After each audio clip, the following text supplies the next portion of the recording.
Hello, good morning. Bwana Yesu asifiwe. Karibu tena kwenye kipindi chetu cha Be Elevated. Na leo tutaenda kuongelea swala zima la mizigo.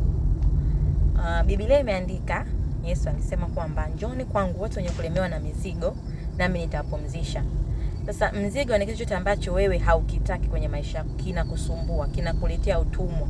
Huo ndo mzigo. Inaweza ikawa ni magonjwa, inaweza ikawa ni udhaifu wowote, na dhambi pia ni mzigo. Kwa hiyo Yesu anasema njooni kwangu wote wenye kulemewa na mizigo, naye atatupumzisha.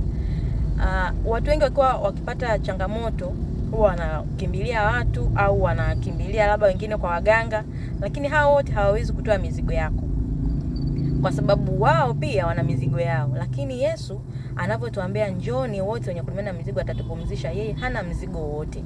Yeye anachofanya ni kutusaidia sisi.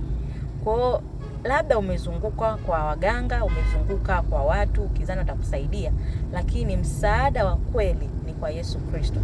Kwa hiyo na kusia asubuhi ya leo, mpokee Yesu ndani ya moyo wako na uone jinsi gani atakapokutoa hiyo mizigo yako. Mizigo yoyote, either addictions, utumwa wote ambao unaona kwako wewe unakulemea, usikae nao ndani. Yesu anaweza kukusaidia. Be blessed.